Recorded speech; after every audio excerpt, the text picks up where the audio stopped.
Coming up on Valley News Live at 10, we'll make sure you don't wreck your halls when you deck the halls. Plus, another hand sanitizer is being recalled, this time for obvious reasons. And a look at the weather as you plan your holiday travel. Valley News Live at 10 starts right now. This is Valley News Live at 10. Welcome to Valley News Live at 10. I'm Kaylee Chella and happy Thanksgiving Eve. Well, lots of us will be hitting the road headed home tomorrow for Thanksgiving, and Chief Meteorologist Hutch Johnson is here for a preview of our Thanksgiving Day forecast. Hutch, how are things looking out there? Kaylee, it is cold and it's still windy across the valley with wind speeds that are upwards of 30 miles per hour, still gusting through the southern valley. Now it's quieting down a pinch up north, but that doesn't mean we don't have issues to contend with as we head into the late night hours. I still witnessed on the way home a lot of traffic out there right now. Temperatures are single digits up and down the Red River Valley. 14 in Oaks, one of the warmer spots, but look at Langdon. That's the air temperature, 2 below zero. And it feels like 20 below zero up in portions of northeast North Dakota. So throw the survival kit in the vehicle. It is brutally cold out there. You don't want to become stranded by the roadside. Clearing skies, snow exiting down to the south. Now with the clear skies, the chilly takes hold.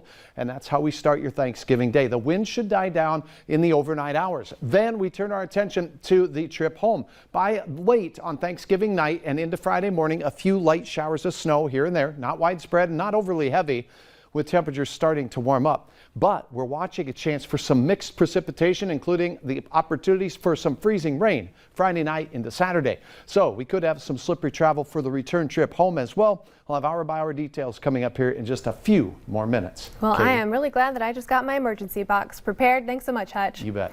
This next story comes in just in time for people like me who wait until after Thanksgiving to decorate for Christmas. Valley News Team's Alex Larson found out how to make sure you don't wreck your halls when you deck the halls.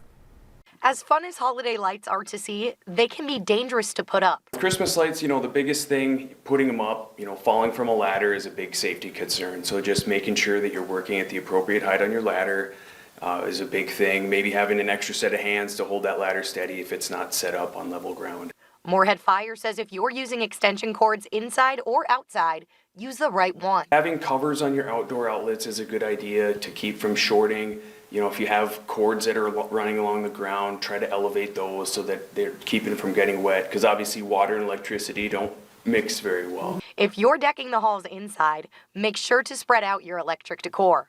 Overloading circuits, trying to piggyback too many of those lights on top of another, and there can be shorting issues. You want to put another set of lights on there, but use a power strip because it is protected in that regard, where if there's a short that happens along that system, that it'll trip that power. Candles are also a popular decoration, but they're an obvious fire hazard. If you're gonna, leave the room or leave your house, make sure you blow out that candle.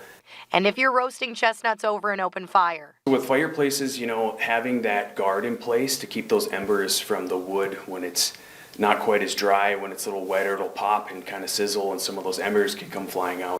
Alex Larson, Valley News Live.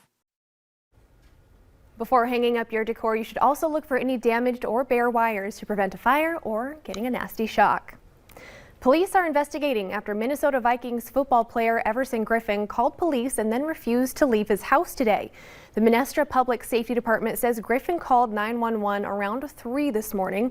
He told the dispatcher he thought someone was in his home and that he had fired a weapon, but no one was hurt. According to the release, law enforcement never found an intruder. At some point, Griffin had posted on Instagram saying he was in danger and asking his agent for help. He also posted a video that showed him brandishing a gun. The posts have since been deleted. Menestra police said that the situation ended peacefully when the defensive end left his home around 1:30 this afternoon, and that an ambulance brought Griffin to a healthcare facility where he is getting help. The Vikings said in a statement, quote, "Our focus remains on Everson's health and safety and providing the proper resources for him and his family." Thanksgiving is a time to gather with family and give thanks, but not everyone has family to break bread with. Fortunately, community members are working to pick up the slack. Here are just a few places you can go to get a free Thanksgiving dinner. The Salvation Armies in Fergus Falls and Rochester, Minnesota will be providing a free meal tomorrow from 11:30 to 1. St. James Church UCC in Barnesville, Minnesota and Concordia Lutheran Church in Jamestown, North Dakota have dinner from 11 to 1. Christ Lutheran Church in Minot has to-go meals that you can pick up from 11 to 1, and the VFW in Jenkins will be serving dinner from 1 to 4. For times and more locations, you can head to our website, valleynewslive.com. This Thanksgiving will be the first one since North Dakota passed a bill requiring schools to teach curriculum on Native American history.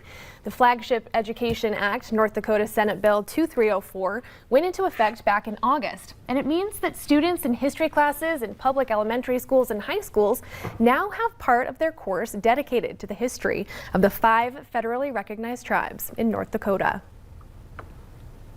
Minnesota set aside millions of dollars to give frontline workers a boost in pay, but no one has seen a dime yet. Carolyn Cummings reports. Mary Turner is frustrated by a tale of two worlds inside and outside of the hospital. It's about time the public takes this pandemic seriously once more. She and other healthcare workers like her, a COVID nurse, haven't caught much of a break in the last 20 months. As the holidays near, Minnesota's hospitals are becoming overrun. Things so dire that 2 military medical teams are getting ready to help starting Thanksgiving Day. Turner, president of the Minnesota Nurses Association, says while they were once held as heroes, now sometimes they're treated as villains, asked to do better when they're doing nothing but their best. Don't let me hear again you say, you've got to do better.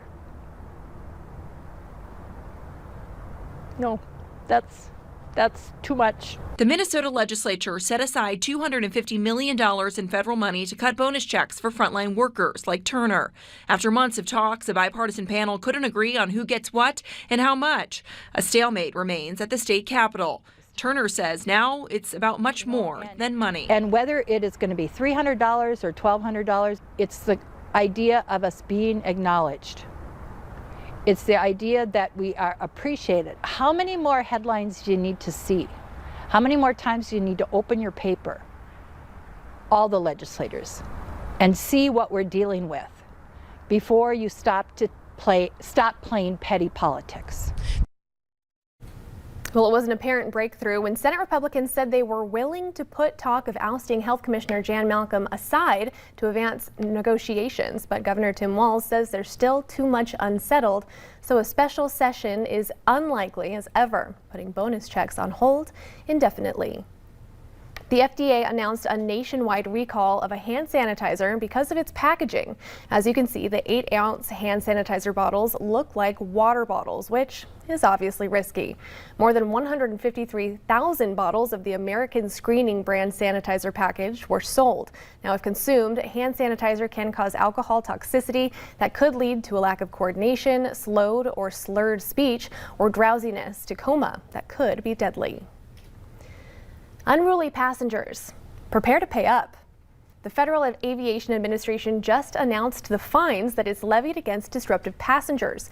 The agency says just 8 passengers faced fines totaling $161,000. That's the 3rd highest total since the FAA enacted its zero tolerance policy. One of the passengers accounts for a quarter of the total.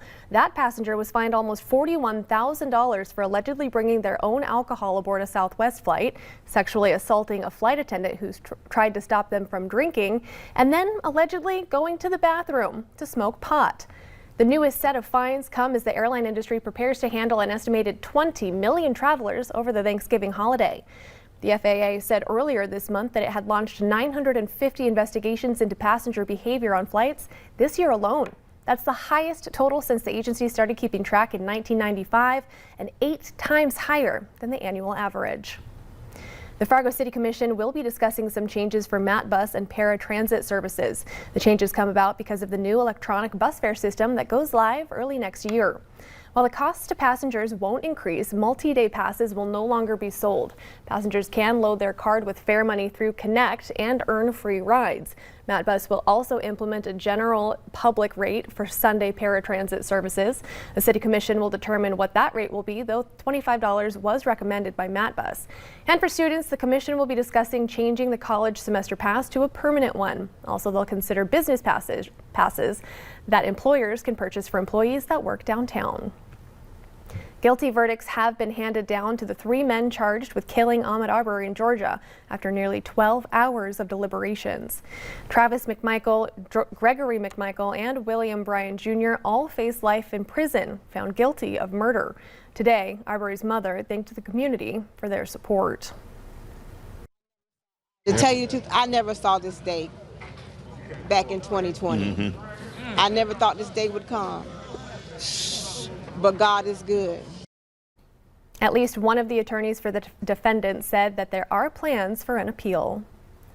Still ahead tonight, topics that you may want to avoid at this year's Thanksgiving dinner. And we're watching some big time changes, like changes in temperature of 20 to 30 degrees over yesterday at this time. Winds gusting to 45 miles per hour here in the valley.